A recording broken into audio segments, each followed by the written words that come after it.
Afternoon. Hey, I mean, hey everyone. We already have someone in the waiting room besides you guys. great. Let me make you guys co-hosts.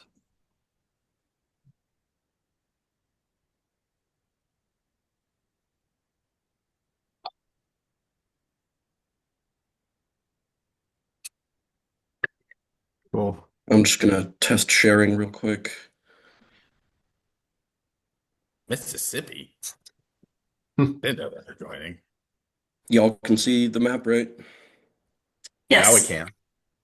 Great. Just came up. Might be a little slow, but I did everything I could. Restarted my computer, everything's closed. Cool. So you've made all of us co-hosts now. Should be. Yeah.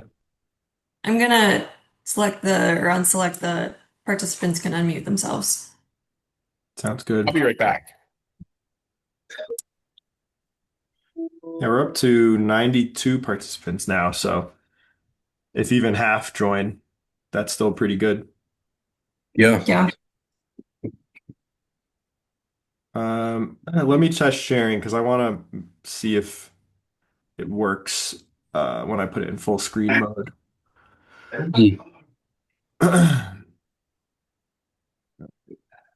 So you guys can see that. Yep. All right. Let's see.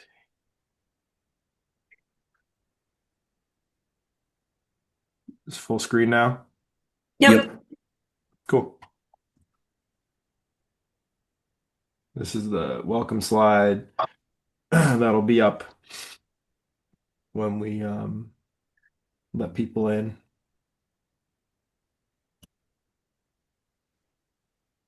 Great.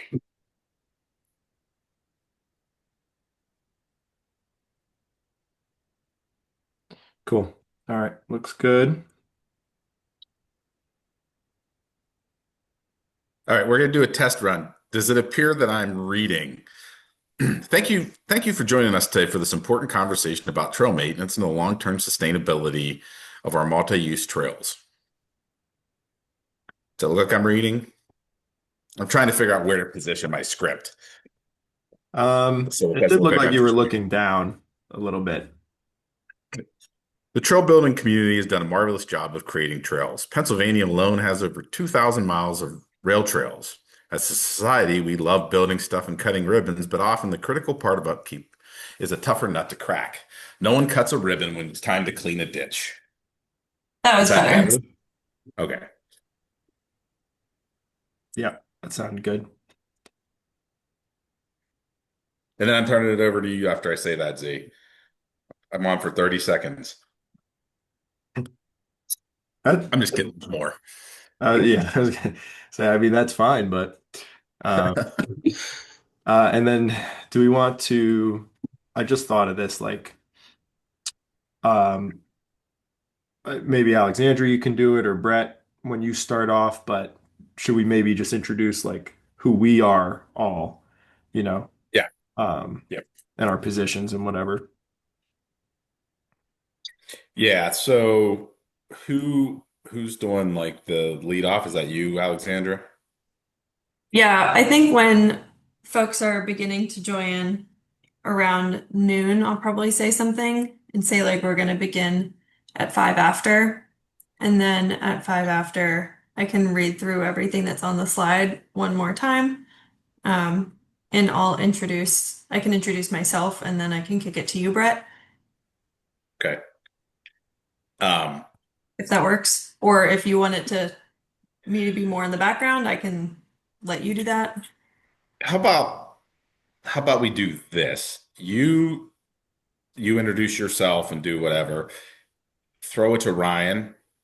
Ryan, you introduce yourself and say, I'll be walking you through the trail development toolkit later. Turn it to Z. Z, you can give your rundown and then throw it to me. I'll introduce myself and then go right into the introduction stuff. Does that That's work? great. Yep, sounds good. then I'm going to read this. See, it's probably going to be 5-ish minutes, maybe, of me talking if I stay on script, which I'm going to try to do. And then I'll say, all right. And now my colleague Zhenya is going to get into the bones of the trail maintenance assessment guide. Sounds good. Do you want to have the like opening slide up while you're talking, or do you want it to just be you um you know? No, we'll put the slide up, I think. Okay. So that'll just be this so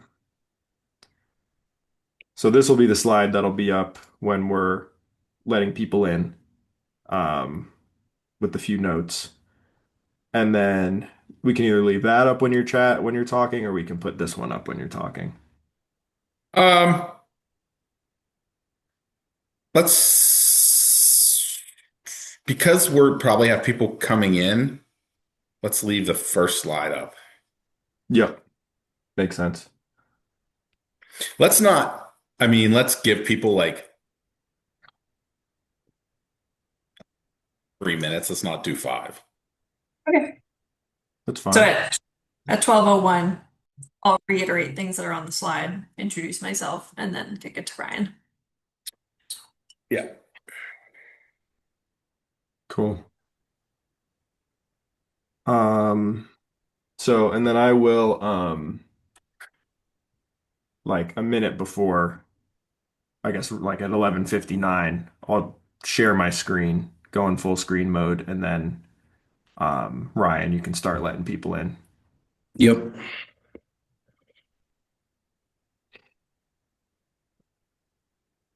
Let's see, make sure we're not forgetting anything.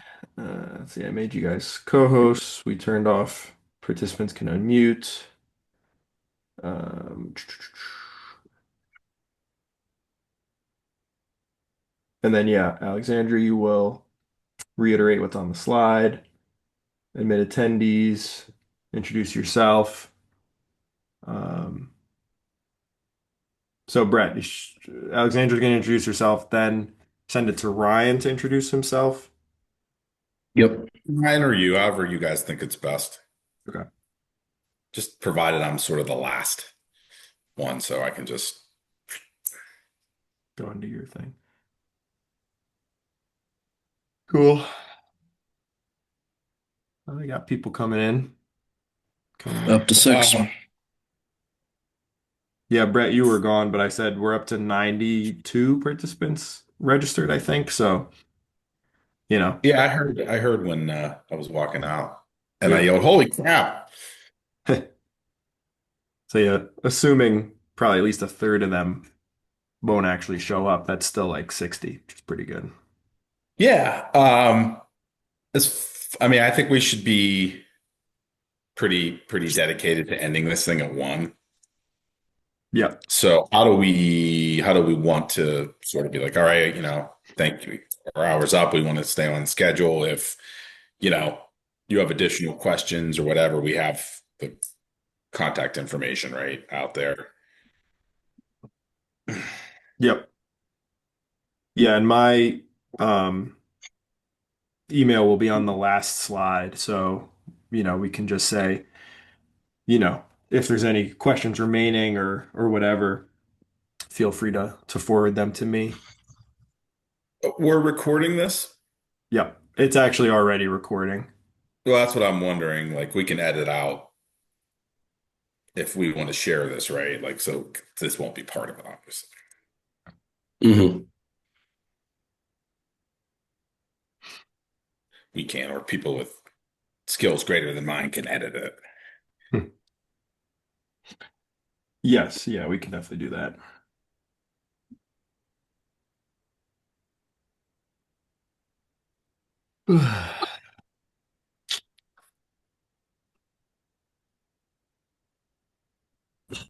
Everyone have a nice long weekend.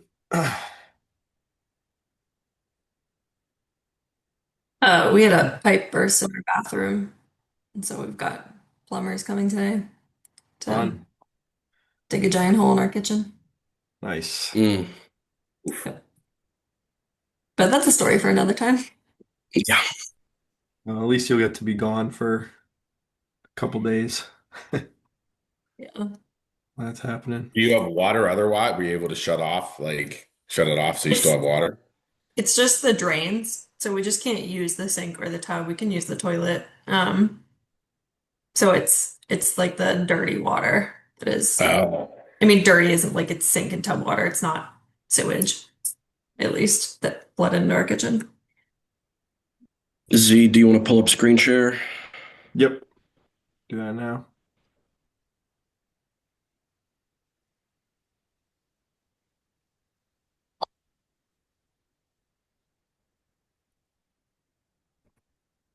Cool. So we're in full screen. Yep. Nice.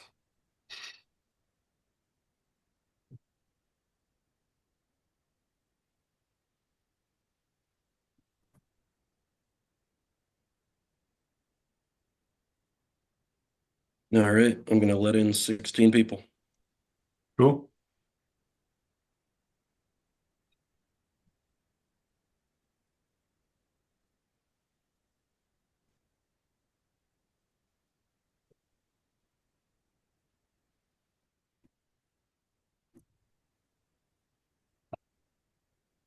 Hi, folks. As we get settled, I just have a few notes for you.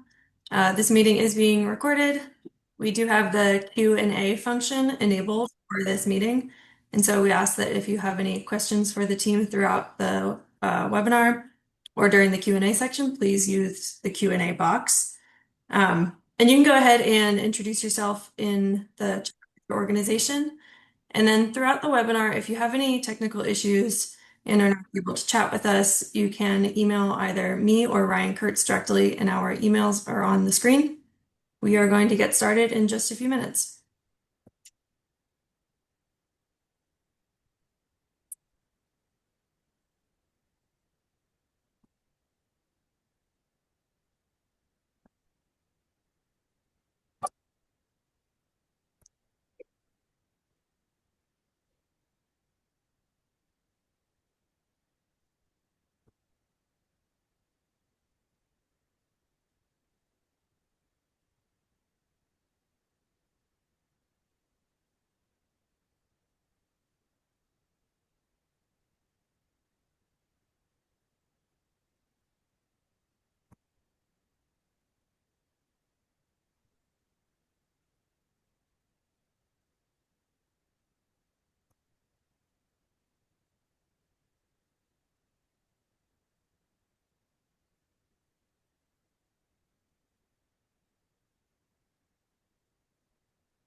Right, we still have a few folks trickling in from the waiting room. Just a few notes as we get started. We are recording this meeting, so it will be available to you to view after. We do have the Q&A function enabled for this meeting, and so if you have questions throughout the webinar or during our Q&A section, please put your questions in the Q&A box. And we can see that some folks are already introducing themselves to the organization in the chat. If you haven't done so, please do that. And throughout this webinar, if at any point in time you are having some technical difficulties, trouble viewing the screen, trouble getting a question through, you can go ahead and email either me, Alexandra Long, or Ryan Kurtz, and our emails are on the screen. And so with that, we will begin. As I mentioned, my name is Alexandra Long. I am a program coordinator with the Pennsylvania Environmental Council, and I'll have Ryan introduce himself now. Hi, everyone. My name's Ryan Kurtz, and I'm the Mapping and Program Coordinator with PEC, based in our Central Pennsylvania office in State College, and I will be demonstrating the Trail Maintenance Toolkit later this session. And my coworker, Z. Hi, thanks, Ryan. Yep, as everyone has mentioned, we're glad to have you here. My name is Zhenya, or Z, as most people call me. I'm a program manager with the Pennsylvania Environmental Council. Really spearheading a lot of this work with Brett Holleran, this trail maintenance work that PEC is involved in. So I'll pass it over to Brett. He'll introduce himself and then kick things off with an introduction to PEC and why we do this work. And then I will take things away and explain a little bit more about the guide that we've just produced. Thanks, Z. As he mentioned, I'm Brett Holler, and I'm Vice President for Western Pennsylvania for the Pennsylvania Environmental Council. And I would like to welcome everybody here today for this important conversation about trail maintenance and the long-term sustainability of our multi-use trails. The trail building community in Pennsylvania, and quite frankly, all over the nation, has done a tremendous job of creating trails. Pennsylvania alone has over 2,000 miles of rail trails, and as a society, we love building stuff and cutting ribbons, but often the critical part of upkeep is a tougher nut to crack. No one cuts a ribbon when it's time to clean a ditch. When I came to PEC 6 years ago, after spending 21 years to help build, develop, and maintain the Great Allegheny Passage, the organization was already knee-deep in thinking about how we tackle the challenges of trail maintenance. We set out on this journey with one central mission: to better understand the challenges that we're all facing, and the challenges our trails are facing and their long-term sustainability. It's really easy to say, hey, we need funding for trail maintenance, right? It's a rallying cry. But translating that need into something meaningful for funders and decision makers is a much more difficult task. To the average trail user, maintenance is mowing grass, picking up trash, and controlling vegetation, things they can see and experience, whether it's being done well or it's being done poorly. Those are relatively low risk and straightforward efforts, but ones that can consume lots of time. The reality is more complex. Our trails represent vital public infrastructure, providing recreation, transportation, economic value, and quality of life to countless communities. But what happens when we don't maintain them properly or consistently? To answer that, we knew we had to utilize a comprehensive approach. How is this maintenance being delivered? How does trail ownership impact trail maintenance? Are there ownership models better suited to effectively manage trails? What are the current funding opportunities for trail maintenance? I would guess most of the people on this call will say there aren't many, because there aren't. And really, how can we demonstrate the need for more funding for trail maintenance? Well, to address this last one, we started with data. Based on my experience with the GAP, we began creating a system to assess trail conditions. That meant building a consistent, objective approach, something that didn't rely solely on individual judgment or varying levels of expertise. Because when everyone defines like, new, acceptable, or poor differently, it becomes impossible to build reliable data on the condition of trail infrastructure. We went out and assessed about 120 miles of varying types of trail in Pennsylvania, just to get an idea and create a baseline for the condition of trails as we built this guide and the trail maintenance toolkit that Ryan will discuss later.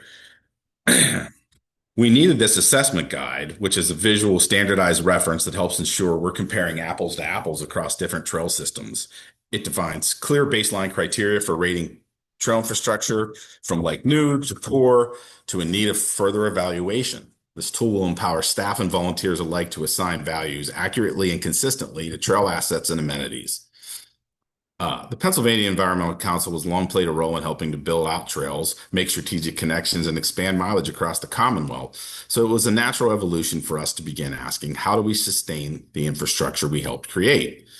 We all know the benefits of trails. We wave that flag when we talk to funders. We wave that flag when we talk to the public. They're community assets, economic engines, transportation corridors, and pathways to health and well-being. But if we don't approach maintenance with the same commitment and professionalism as we do to construction, those benefits will inevitably begin to deteriorate along with the trails themselves. Here's the uncomfortable reality. Many trail organizations lack the tools and resources to maintain trails adequately and professionally. A significant portion of trail organizations' capacity is consumed by routine maintenance tasks, leaving more critical infrastructure needs deferred or overlooked. With limited funding, trail managers are often forced to make difficult decisions about where to allocate scarce resources. A considerable amount of both human capital and financial investment goes towards recurring upkeep and weather-related repairs, an increasingly pressing issue as severe weather events become more frequent and intense. While some systems benefit from municipal ownership, dedicated staff, and reliable public budgets, many others depend almost entirely on nonprofit organizations, volunteer labor, and grassroots fundraising to stay operational. This presents a looming crisis. We're talking about building more trails. The state identifies top 10 trail gaps, but we're not talking about maintenance. Many of the volunteers maintaining our trails today are the same individuals who helped build them. They're deeply invested, but they're also aging, moving on, or simply running out of time. We'll lose institutional knowledge, and we face the challenge of cultivating new ownership and connection among people who didn't help build the trail, but are now responsible for its future. And this isn't just a trail issue, it's a societal trend. Across the country, volunteerism is on the decline. People are busier, more mobile, and often less connected to the communities they live in. Traditional models of civic engagement are changing, and organizations that rely heavily on volunteers are feeling the strain, and it's impacting the model so many organizations rely on to deliver maintenance. We'll need to start thinking differently about how we recruit, retain, utilize, and deploy volunteers for maintenance, but that's a topic for another day. The heart of today's webinar is aimed at exploring how we professionalize, standardize, and sustain trail maintenance across Pennsylvania and beyond.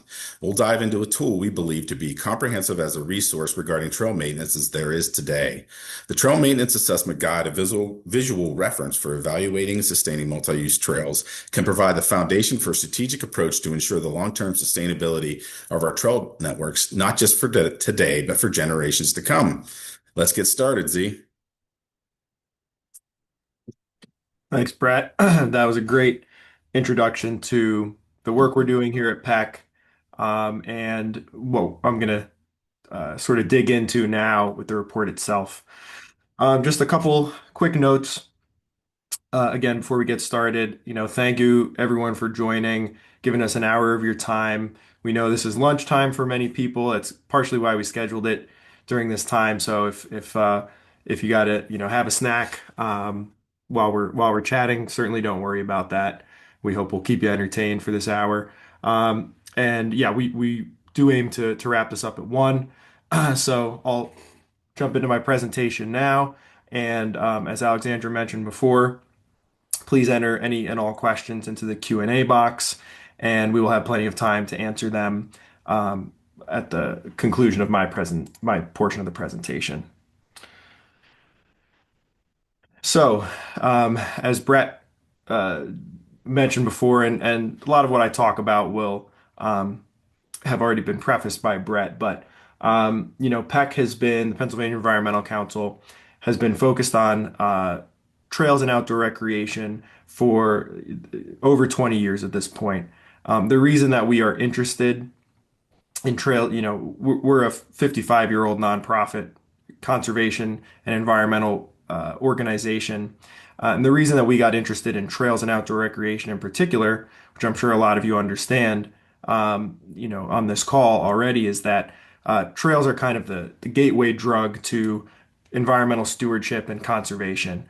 So you can get people outside enjoying trails, whether it's in an urban or suburban context or a rural context, connecting people to parks, or even just providing a space for people to get outside and sit on a bench after a long day at work. That those experiences that people build are going to, and often do, translate into greater involvement in the outdoors and in environmental conservation. I do see some familiar names on this chat, and many people have probably heard about some of these things that I've talked about before. A couple of the other venues that I've presented on this, and PEC has presented on this work on. And we thank you for being here to dig a little bit deeper into it. So hopefully you learn a little bit more today.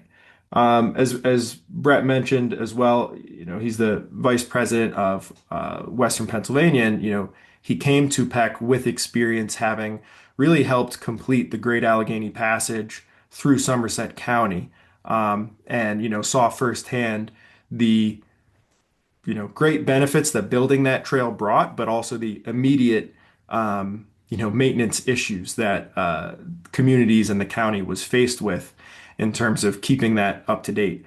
You know, I said that PEC is interested in trails as a way to get people interested in the outdoors, but it's important for those trails to be well maintained to get people out onto them. You can build those new miles of trails, but if they're not well maintained, are people going to get the most of those benefits that I talked about before? And like I said, we have all these new miles of trails coming online, and that's great, especially over the last decade, especially since the pandemic.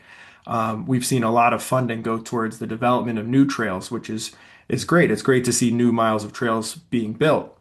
But in some cases, in many cases, maintaining those existing miles of trail that are already built is just as important, if not more important, than building new miles of trail. And that's because when we talk about the health benefits, the economic development benefits, the transportation benefits of multi-use trails, those are only as good and as effective as the trail itself. If you have a great trail like the Great Allegheny Passage that brings in, millions of visitors and dollars to the communities along it annually, but a 1 to 2, even just a 1 to 2 mile stretch of it gets washed out by a landslide, all of a sudden those economic development, public health benefits, all of those are on pause until that section of trail gets repaired and people can go back out on it. And not just that, but you want to maintain a high quality user experience. If you have a trail that it's still technically open to the public, but you have puddles forming everywhere, you have desire paths or social trails popping off, you have benches that are, breaking apart when people sit down on them, or trash cans that are overflowing, it detracts from the user experience and those benefits that I mentioned before. So the trials of trail maintenance, and I do see Brenda and Tom Case on the call today, so they'll recognize this photo and this trail. These are, Tom's group Tamed does a great work on the Knox and Kane Rail Trail in north central, northwest Pennsylvania. But I called this slide the trials of trail maintenance. So what are some of those issues? Lack of funding and capacity is a big one. So if you don't have the money to maintain your trail, that can be a big issue. But even if you did have the money and you don't have the capacity, meaning if you're a nonprofit organization that relies primarily on volunteers, you might not have the skills or the know-how to deal with, you might be able to mow or remove invasives or empty trash cans, but are you able to dig out drainage ditches, repair head walls and end walls for culverts or drainage pipes? Can you deal with something that might require heavy machinery? So it's not just the funding aspect, but the capacity and skills aspect is important as well. And then, as Brett mentioned before, there's a heavy reliance on volunteers oftentimes in the multi-use trail maintenance world. These volunteers are often retirees, so who will replace them once they age out or move on to something else or move to a different area? Do we have programs and projects bringing younger people into the maintenance space, whether it's volunteers or paid positions?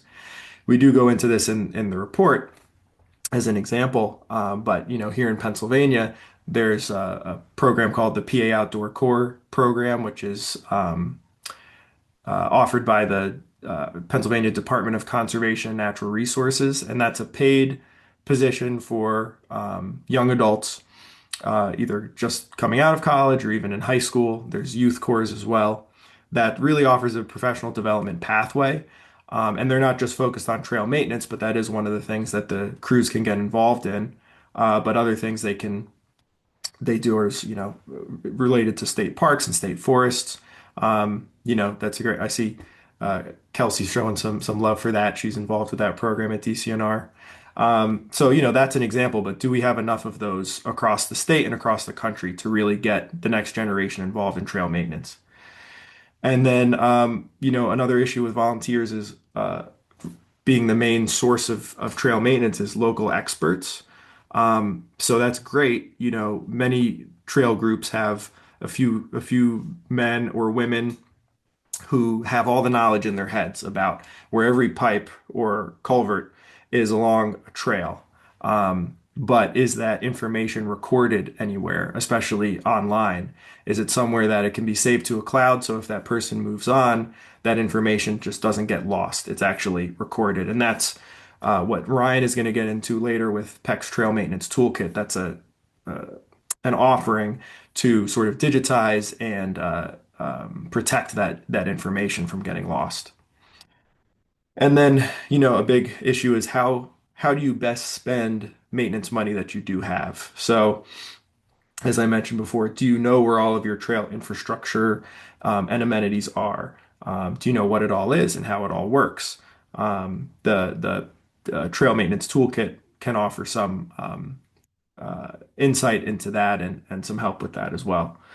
What are the environmental and user and other features and forces that impact your trail?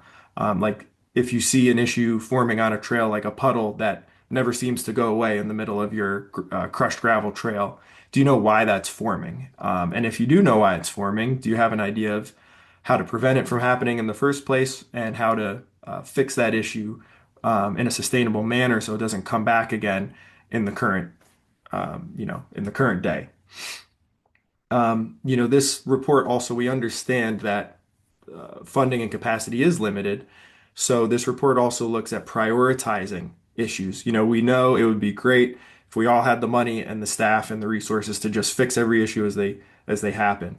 But we know that's not really always possible. So this report also helps trail managers prioritize. Okay, if you're seeing 5 or 6 different issues that are caused by one might be caused by drainage, one might be caused by invasives overgrowing the trail, one might be a tree that fell on the trail. How do you prioritize those issues for user safety and experience, while also developing a maintenance schedule and a maintenance plan to deal with those other issues as you can?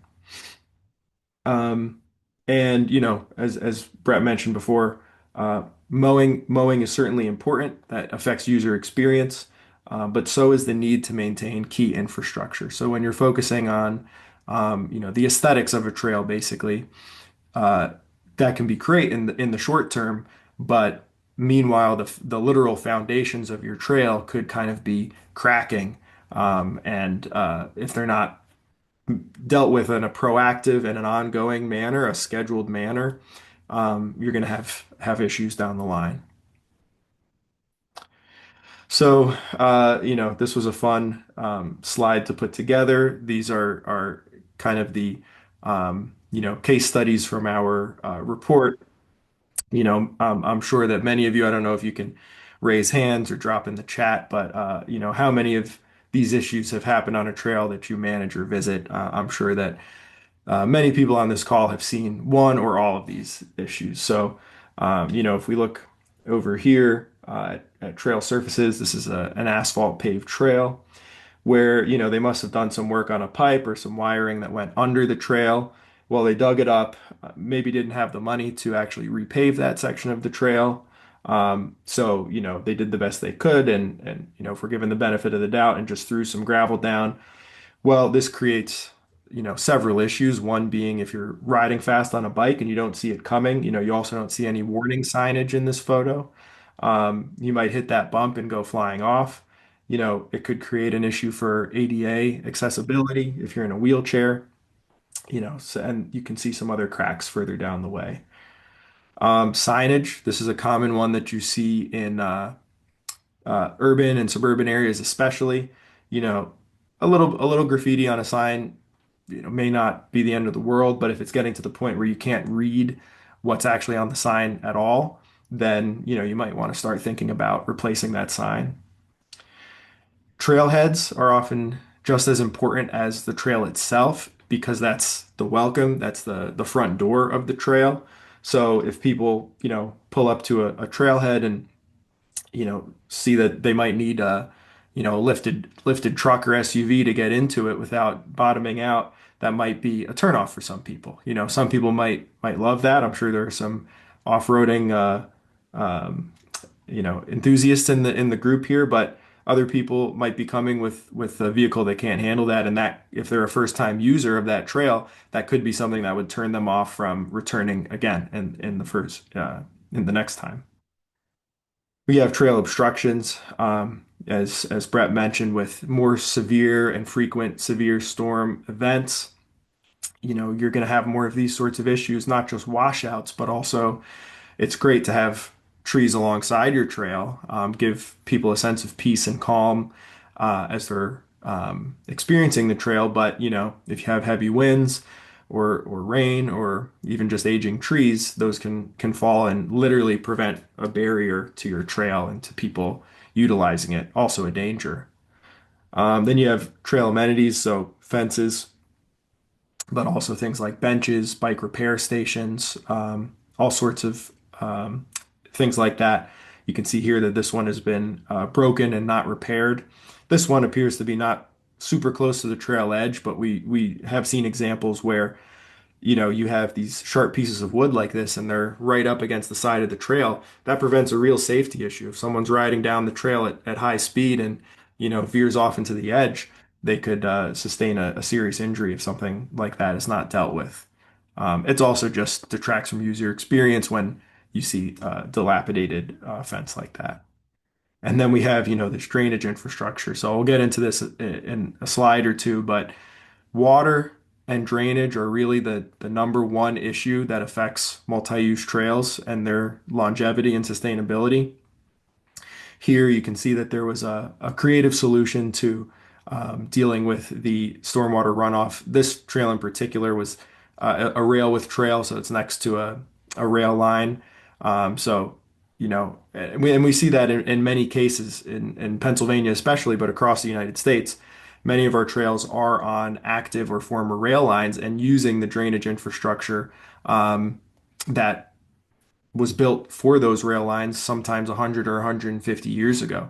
So, making sure that you're dealing with that and keeping it up to date and in good working condition is important. But even if brand new drainage infrastructure is built, if you leave it neglected for too long, it's going to cause issues with your trail surface, and the experience of people using your trail.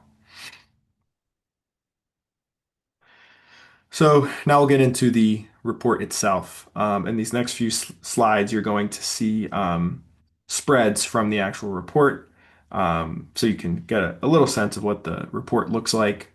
So, the preface of the report, just this one page, but it really sets the stage for the remainder of the report and where we are. So you have the 1968 National Trails System Act is passed, that really begins to kickstart, and not just kickstart, but cement multi-use trails as a form of outdoor recreation, a thing that you can do to get outside. We talk about President Jimmy Carter signing the accompanying National Historic Trails. And then we see, lots of new miles of trail being open to the public over this time. But how many of them had maintenance plans in place when they were open to the public? It's an issue we've been faced with for a long time, but now that we have many thousands of miles of trails, not just in Pennsylvania, but across the country, it's an even bigger issue than ever. And, I'm really excited to see people from many different parts of the country on this call. And, this report, the examples were pulled from Pennsylvania. Uh, but the lessons that we can learn from this report and from those examples from Pennsylvania can really be applied across the country wherever you have a multi-use trail. It's the same issues that affect a trail in a forested hillside in Pennsylvania are going to affect a trail in a totally different environment on the other side of the country, just in differing amounts, right? It's either too much water, lack of water, too much use, different types of use. These issues are really apply no matter where you are. So then in the introduction, we really lay out the case for trail sustainability. Um, so, we talked about that 60 years of building multi-use trails. Now what? We get into rail banking, which I'm sure that was passed in 1983 by Congress. I'm sure there's people on this call who know much more about that than I do, but it's an important part of this discussion, so that's discussed here. As well as the importance of maintaining a high quality user experience. That's what we were chatting about before. It's great to have these trails, but if people don't feel safe and comfortable, invited and welcomed on the trails, and on your trail, it's almost as bad as not having the trail there at all. Um, and the perils of deferred maintenance. So deferred maintenance is basically to bring back the example of mowing. If you're focused on mowing the sides of your trail, cutting back invasives, again, that's great. But all the while that you're doing that, you're not looking at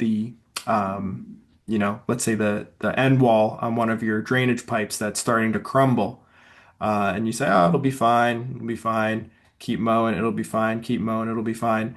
And then one day you have a major storm that blows out the culvert under your trail.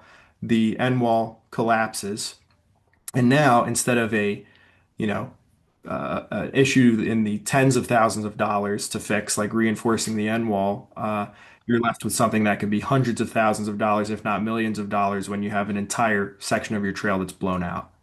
So that's an example of the perils of deferred maintenance. And we really go into in this report how to identify those issues as they start forming when they're still in the more affordable end of the spectrum to approach and to deal with, and not when they're at the catastrophic level where it's going to be a major capital improvement to fix that issue. Then in part one, we get into you know really how this report came together. So, as Brett noted in his intro, the examples from this report are pulled from 15 assessments of 250 plus miles of trail across the state of Pennsylvania. So, we, Brett, myself, some of our other colleagues, and some of our partners actually went out into the field with on trails across the state in urban environments, suburban environments, rural environments, rail trails, trails through the middle of forests, trails basically along sidewalks, trails along old canals, really spanning the gamut of different trail experiences that people will have. And these insights that this report is based off of are based off those real world examples. So it's not just research that we did, which a lot of research did go into this, but it's actually based on experiences in the field. So they're ground truthed and ground tested. I should also take a step back here and mention that I our friends of Pennsylvania Environmental Council, Environmental Planning and Design. They're a consulting firm, planning and landscape architecture firm here in Pittsburgh. They are the ones who put this actual report together. So we give them a lot of credit and thanks for that, based off the uh, many conversations, trail assessments, and back and forth with Brett and myself and Ryan as well. So what did we get from those? What were the insights we got from those 15 assessments? Um, there's currently in many cases, a limited understanding of trail maintenance needs. Um, that is like based on many of those examples we've brought up already. So the volunteers, you might have someone who's really skilled at identifying and fixing trail surface issues, but does not know about drainage infrastructure or how to install a new bench. So, you know, uh, it's not just the breadth of the issues, but also what is the most important to prioritize. So, it's, skills and person power, but also prioritization of the most significant issues first before they get to a point where they're going to be very expensive or difficult to remedy. I don't know if anyone's seen the movie Everything Everywhere All at Once. It was a great movie, but the title of that movie also applies to what it's like to manage a trail. I'm lucky. I've done some volunteer trail maintenance, but I've never had that be my actual job. I just get to sit here and put reports together about it. But we've certainly know plenty of people who are on the maintenance side of things, and that's really what it is. It's, you fix one thing and next thing you know, something else is blowing out. You have a tree that just fell down, you're dealing with that, and then as you're getting into the middle of that, you have a road crossing that all of a sudden you need a new sign at, or you have invasive, knotweed that's starting to protrude into your trail, and it's just all these issues that are happening at the same time. And how do you prioritize them? How do you deal with them, especially when you have limited funding and capacity to do so? And then, there were really three main issues that we focused on as kind of the issues that everything else trickles down from in terms of trail maintenance and common sustainability problems with multi-use trails. Those are water, as I mentioned before. Water is going to be the number one culprit of something that is going to damage your trail in the near term and the long term. And then increased user volumes, especially since the COVID-19 pandemic. It was great to see everyone getting back outside. That was a safe way for people to recreate, and it was it's we want to see more people, as I mentioned. PEC believes that trails are multi-use trails, and trails in general are the gateway drug to create more conservationists and people who want to steward the outdoors. However, the flip side of that is when you have a trail that was seeing 1,000 or 10,000 users a year that's now seeing 1 million users a year, you have a lot more issues to deal with. The trail surface is going to get beat up. Your trash cans are going to have to be emptied more frequently. You might have amenities like benches or bike repair stations breaking down because of that use. So that's another issue that we've seen. And then the life cycles of materials. So we really get into the details in this report of like, all right, you've just paved a new section of asphalt trail. You can expect that, the if it's maintained properly to last 20, 30, maybe even 40 years. But then we talk about how, okay, well, now you're 5 years on from its having been paved in the first place. You're starting to see some cracks form. They're not major cracks. They're not going to make anyone fall off their bike or trip over them. But now you might be looking at doing some fog sealing to paper over them, and the types of things you can do like that are going to extend the life from if you just didn't deal with it at all. And that's what we see in a lot of cases is you might pave a section of trail and then just leave it until it gets to a point where the next time you have to actually repave the trail again. So you're spending however much money it is in 10, 15-year increments instead of spending a lower amount of money over the long haul to do incremental fixes that are going to extend that piece of infrastructure for the longest amount of time. And then, we have lack of consistent funding and adoption of technology. So the funding issue, I don't have to talk, convince any of you about. That's a big deal. But the adoption of technology is a big one too. That relates to the volunteers having everything in their heads and as opposed to having something that's online for forever. So then part two, we get into a proactive approach to trail maintenance. So now we've set up why trail sustainability is something you should be thinking about. Now we talk about how do you actually develop that proactive approach. So we talk about some of the common sustainability and maintenance issues. You can see here, trail surface smoothness, drainage issues, vegetation management, freeze thaw, et cetera, et cetera.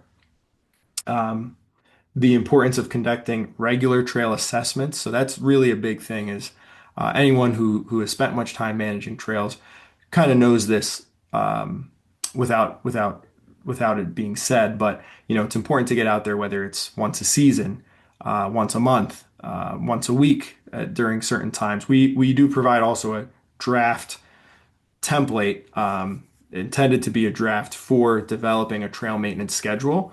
It's not meant to just be pulled and used as is, but rather you can use some of the examples in it to develop and tailor to your specific trail and your specific trail needs. And then strategies for moving from a reactive to a proactive approach to trail maintenance. So, as I was mentioning before, how do you prioritize issues? How do you tackle them both in the near term and in the long term going forward? And then we get to part three, and this is really the bulk of the book. We call this the picture book section because it provides real world examples of common sustainability and trail maintenance issues, how they might be being caused, and or what might be causing them, and how you might go about fixing them, as well as a system for prioritizing maintenance. So each section, now I should take a step back and say that slide I showed that was trails happen that had all the examples of different things. So this section, section three, is broken down into each of those issues. So it's trail surfaces, trail structures like bridges and boardwalks, trail amenities like benches, trash cans, lighting. It goes into signage. It goes into vegetation management. So it goes through I think 10 or so different main categories, and then within each of those, there's like 3 or 4 different subcategories. So it gets really detailed, and it provides basic tenets of trail sustainability and maintenance guidelines for each of those. So if you have a crushed gravel trail, what are some of the main things you're going to see and why? If you have an asphalt trail, what are some of those issues and why? With signage or lighting, what are some of the main issues you're going to see and why? And then we go into the picture book with real world examples and help diagnosing them. So if you're looking at a crushed gravel trail, this is what a like new one is going to look like. This is what a good one is going to look like. Acceptable, poor, issue that needs further evaluation. And it gives you a description of why. So, you can read those as you go. And then we also illustrate some issues of common problems. So you have, in this one, even though this is a two, this is a really good piece of trail, but you're starting to see some rutting or washboarding occur caused by water sitting in the trail, and then as people ride over it again and again, it begins to form divots. It's not a big issue now, but without some maintenance, that it could become one. All the way down to a 5 rating, which is this should be evaluated immediately. You have a major puddle on your trail that's not going away. So it's talking to you about why are you seeing that poor drainage and how you might go about addressing that issue. And another side of this, so that's the physical side of this, but just as important as the physical side is the organizational side. So the importance of organizational capacity for effective trail maintenance. And this is not a question that I think any of us have the answer to. I mean, the answer would really be if the federal government started seeing multi-use trails as, like started putting it under the Department of Transportation. And people certainly complain about how roads are maintained, but at least there is dedicated streams of funding for maintaining roads. But short of that, how do you make sure that your organization is capable of maintaining your trail to the highest level? Things like strategic planning, succession planning, making sure you're doing regular trail assessments, et cetera, et cetera. And then we close out with some, key trail maintenance concepts. So we have, some of the main takeaways are the importance of drainage, maintaining a good trail surface, preventing issues from getting too serious in the first place. Safety, both in terms of making sure people feel safe on the trail and literal safety of if you have a major crack that's forming that people could be tripping over or presenting an issue for people in wheelchairs or mobility devices, that's an issue. The importance of trail assessments and then building on those trail assessments, trail maintenance schedules that come out of them, maintenance plans, contingencies. So if a section of your trail is going to be closed, how do you have a plan in place to make sure that there's a workaround or you have a plan for addressing the public when that happens? Resources, making sure you have not just the knowledge of what resources are available for funding and staff time and resources to maintain your trail, but also how you can apply to them. Do you have the skills and the people to apply to them? And if not, can you reach out to an organization like PEC to help you, get some additional funding for your trail?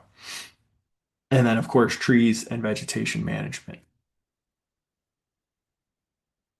Um, so we're wrapping up here. I will pass it off to Ryan. He'll do a quick few minutes on the trail maintenance toolkit, and then we will open it up to questions. And just before Ryan digs into that, just this is our tool that Ryan will get into, but we are also developing a pilot training program that's looking at many of these issues, both in terms of the physical aspect of trail maintenance and the organizational capacity aspect. It's part of the broader PEC trail maintenance portfolio. So let me stop sharing and pass it over to Ryan. Thank you, Z. As he said, I'm going to go over the trail maintenance toolkit once that loads in. So one of the tools available to trail groups is the Trail Maintenance Toolkit, a phone-based app and web map, which is built off of Esri's field maps. This tool isn't the only way to take a GIS inventory of your trail, but we developed this tool as we recognize that GIS is something not all trail groups have access to, but it really is key to professionalizing your trail assessment and maintenance. And I should say again that if you have any questions, please put them in the Q&A rather than the chat. So here we have the Trail Operations Manager dashboard. This is centered on a piece of example trail that we use just for testing the tool. So this may not actually reflect on-the-ground conditions. This is just for example purposes. All of these dots are trail features like surface conditions, gates, benches, drainage infrastructure, etc., that were recorded out on the trail and now appear in the Trail Operations Manager dashboard. The dashboard gives you some information on the trail, and these numbers actually update depending on your zoom, what's available on your screen. So if you just want a focused overview on a section of trail, you can zoom in and just get a quick synopsis of what you have in front of you. This map will also update in real time. So if you're back at the office and have your team out in the field or on the trail, whatever they are inputting will automatically pop up for you to review. If there's no cell service for your team out on the trail, then all those points will get cached and automatically uploaded once you're back on cell service. Don't forget that you can check the legend for more information that makes understanding the web map a good bit quicker and easier. So I'm going to zoom in here on a point and click for a little more information.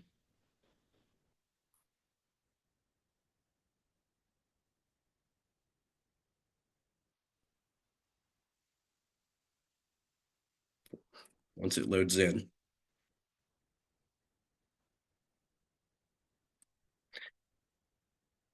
So here we have a trail surface issue. You can tell in the notes the trail is in good shape, but that vegetation is encroaching the trail. Scroll down.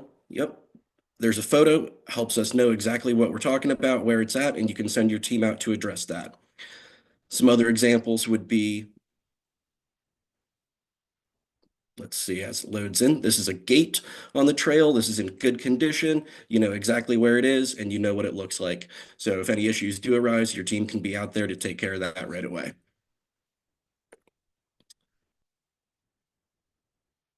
So these dots are colored by feature type, but there's some other functionality in the tool. You can instead sort by feature condition. So I'm going to toggle my layers using this layer button in the top right and turn on trail features by condition.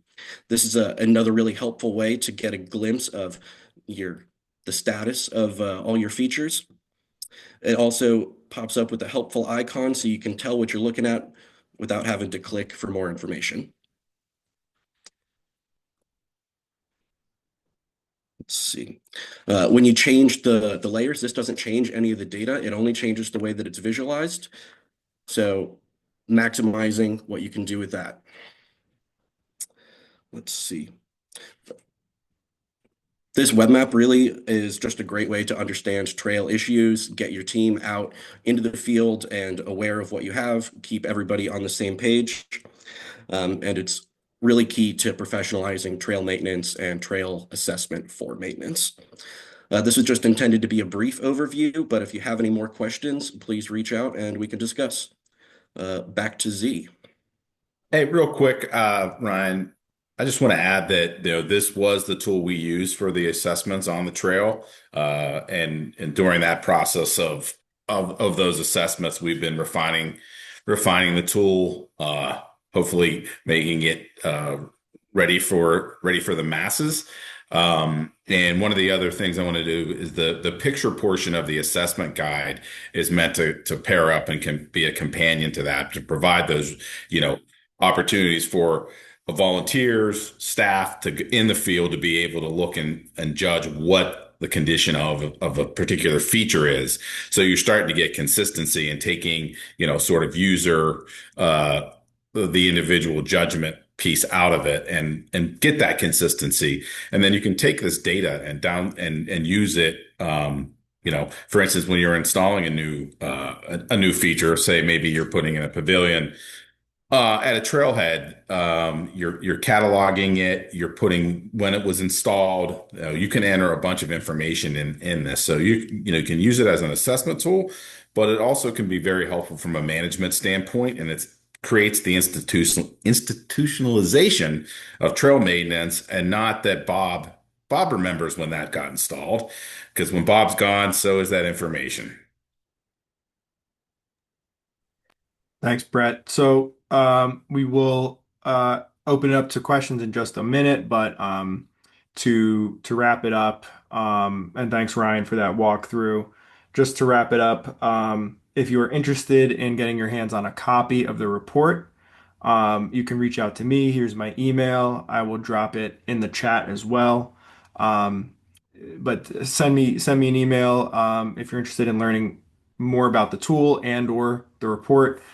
We are working on figuring out how to get the report out there. It will certainly be available online for viewing, not for download, but you'll be able to view it online. If you want a printed copy, just because of the way the grant funding for this works out, we're not able to provide everyone with a free copy. We'd love to be Oprah handing out, free copies for everyone, but we will have to likely charge a nominal fee for it to help offset some of the printing costs. So once we get a bit of a wait list going, we will get back in touch about that. So yeah, I will stop sharing and open it up to any questions that were entered in the Q&A.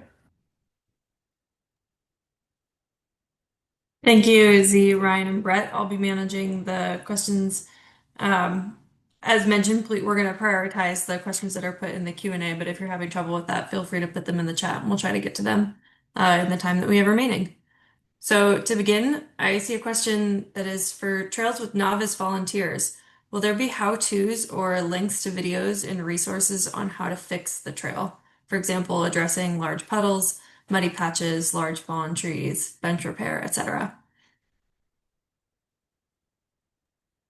I can take that. Yeah, choose links to videos or resources. Yes, so this is actually a good question. And as I mentioned, we're piloting our effective trail maintenance training program this summer, which is going to, as Brett mentioned, this all ties in together. So the report, the trail maintenance toolkit, the training all kind of link up together.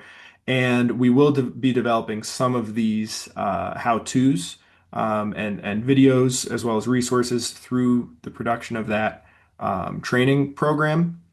But in the report itself, there are also some specifics included on in terms of addressing large puddles or muddy patches or things like that. Not necessarily some a video of someone working on it themselves, but definitely sort of written guides. Brett, you have anything to add on there? No, I think you covered it. As we continue to develop this, uh, sets of resources out, certainly something we would consider doing.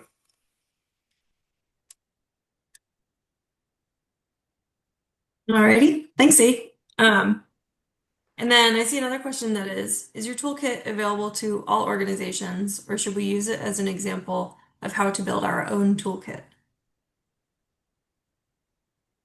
We'll make the tool and the resource guide available to anybody, but it is certainly not. I mean, there's lots of other sort of uh, park management software out there.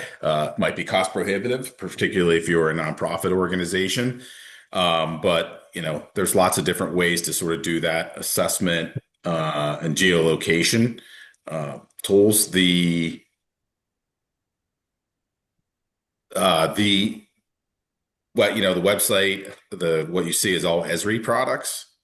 We've just built the app and dashboard uh, within the framework that Esri provides.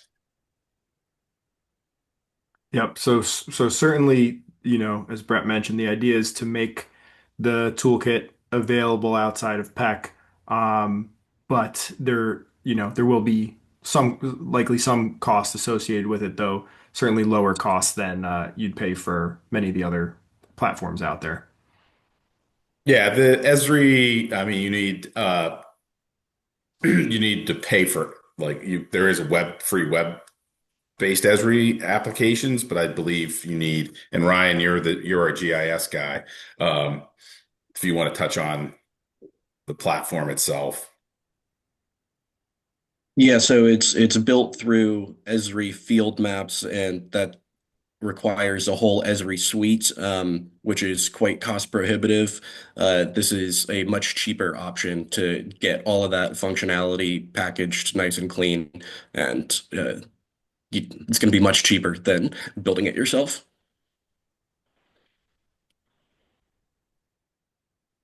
Great.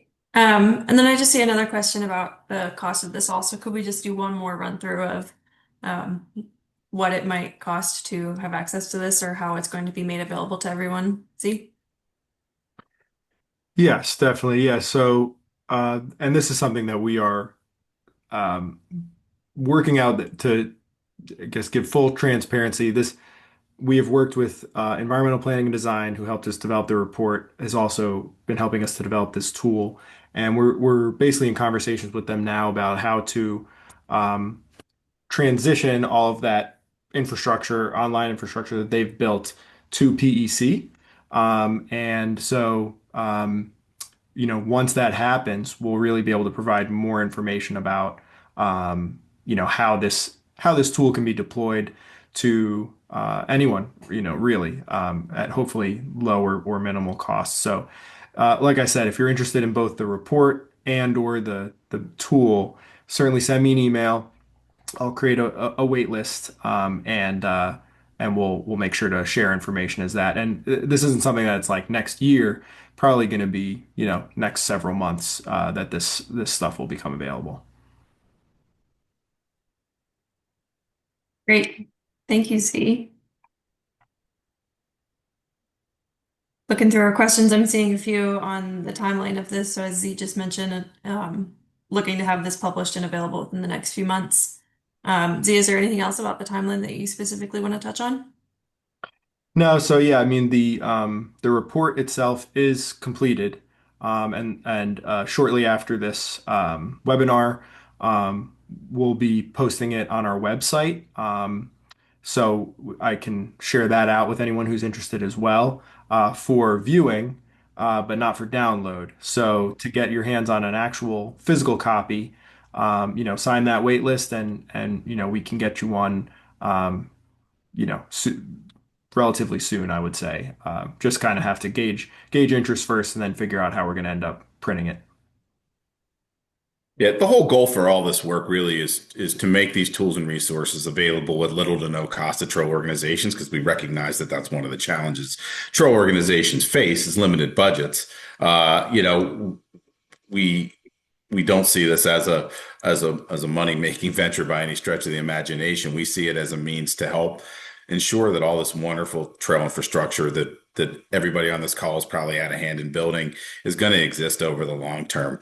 Really, we need to take and come up with an approach that provides our best effort to maintain the trails with the same approach as it took to get these things built, and where I'm probably going to get in trouble because I was told by Amy Camp from Cycle Forward I might be the only person saying we need to build less trails. But really, I almost want to say we almost have to push pause while we figure all the rest of this stuff out and make sure that while we're building stuff, we have to earn the funders' trust that we're going to maintain it properly, right? And I think that's a really key lesson to take away from this all is that we need to show, hey, now we've built all this stuff, we're taking care of it. Give us some money, give us money to build more.